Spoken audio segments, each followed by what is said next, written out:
আর ও নবী কয় বছরে নবী হয়েছে এই নিয়ে আজ ফতোয়াবাজি করি অন্ধকার করে ফেলছে।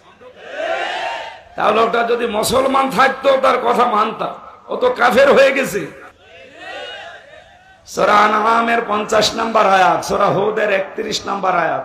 আমি দলিলগুলো লম্বা করে বলতে পারছি না, খুব তাড়াতাড়ি তাফসিরে যাব।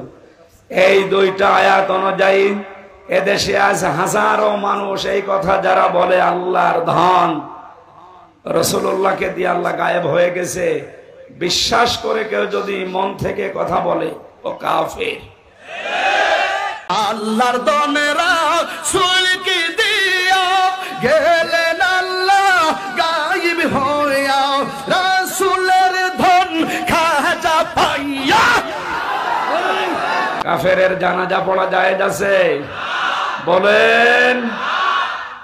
মাওলানা মামুনুল হক আর আমি এক জায়গায় ছিলাম আপনাদের এই কাশিমপুরে, 3টা বছর পাশাপাশি রুমে। ওনাকে প্রতিদিন প্রায় মাঝে মাঝে আমারে বলতো, হামজা যদি বের হতে পারি জীবনে কোনো কাফেরের জানাজা পড়াবো না, যাবো না।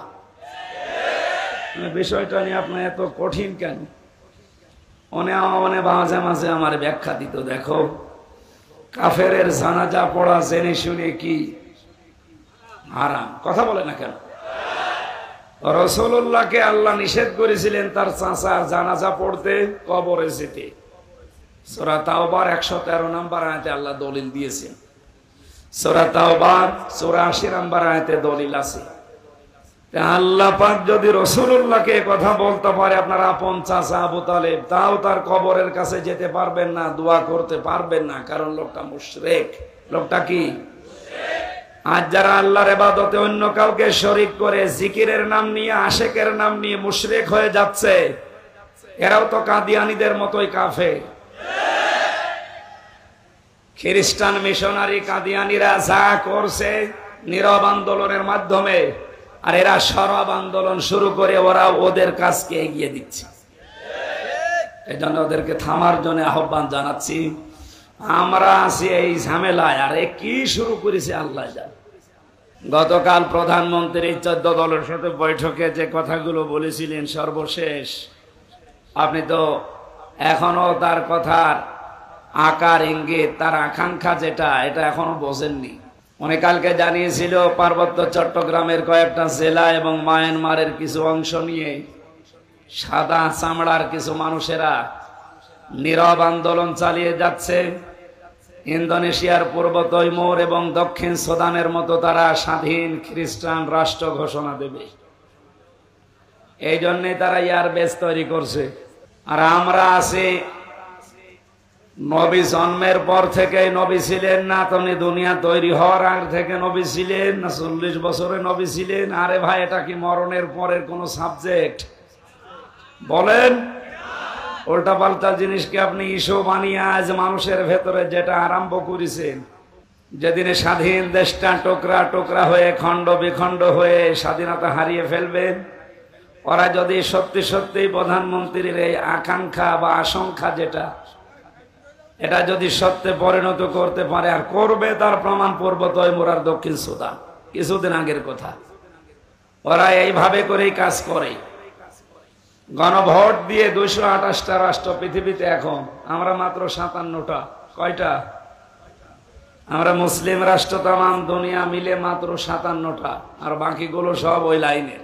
মনে করছেন না সব তো খ্রিস্টান না, হিন্দু আছে, বৌদ্ধ আছে, ইহুদি আছে, মাজুসি আছে, কে বলেছে? ও সবই এক।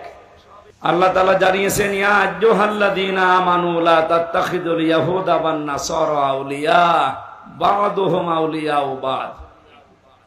ঈমানদারেরা কখনো ইহুদি খ্রিস্টানদেরকে বন্ধুরূপে গ্রহণ করবা না, কারণ এরা একে অপরের বন্ধু। তার মানে 200 কোটি মুসলমান বাদ দিলে 650 কোটির উপরে মানুষ এখনো থাকে। ওরা বাকি জাতিতে যাই হোক, সব কিন্তু রসুনের পেছনের মতো এক। মুসলমান টাইট করার জন্য সব এক। এই জন্য ওনার এই আশঙ্কাকে যদি সত্যি সত্যি এই সাদা চামড়ার লোকেরা বাস্তবে রূপ দিয়ে ফেলে, আর রূপ দেবে। 17 সালে মাত্র এই বান্দরবন এলাকা, পার্বত্য এলাকাতে মাত্র 224টা গির্জা ছিল। এই 6-7 বছরের ব্যবধানে এখন গির্জার সংখ্যা 444টা। আপনি টের পাচ্ছেন কোথায় যাচ্ছে? খ্রিস্টান মিশনারি এবং কাদিয়ানীদের এই নীরব আন্দোলনের মাধ্যমে হাজার হাজার মুসলমানেরা, ওদিকে মায়ানমারের কিছু অংশ, যেহেতু ওই লাইনটা পার্বত্য চট্টগ্রাম একটা টার্নিং পয়েন্ট, গুরুত্বপূর্ণ কৌশলগত স্থান এটা, এবং শক্ত মজবুত কোনো রক্ষী না থাকার কারণে ওখানে একটা ভেজাল তৈরি করা সহজ। পাহাড়ি এলাকা এবং সাগর এলাকা হওয়ার কারণে মায়ানমার যেহেতু অত উন্নত না, বাংলাদেশ আমরা অত উন্নত না, এই দুই দেশটা থেকে কিছু কিছু জায়গা নিয়ে ওরা যদি একটা গণভোটের মাধ্যমে স্বাধীন খ্রিস্টান রাষ্ট্র ঘোষণা করে ওখানে এয়ারবেস যেহেতু বানানোর চেষ্টায় আছে, কাকে মারবেন আপনি এয়ারবেস তৈরি করে? তার মানে এখানে গোপন কোন ষড়যন্ত্র হচ্ছে। এই সব নিয়ে আমাদের মাথা খারাপ হয়ে যায়।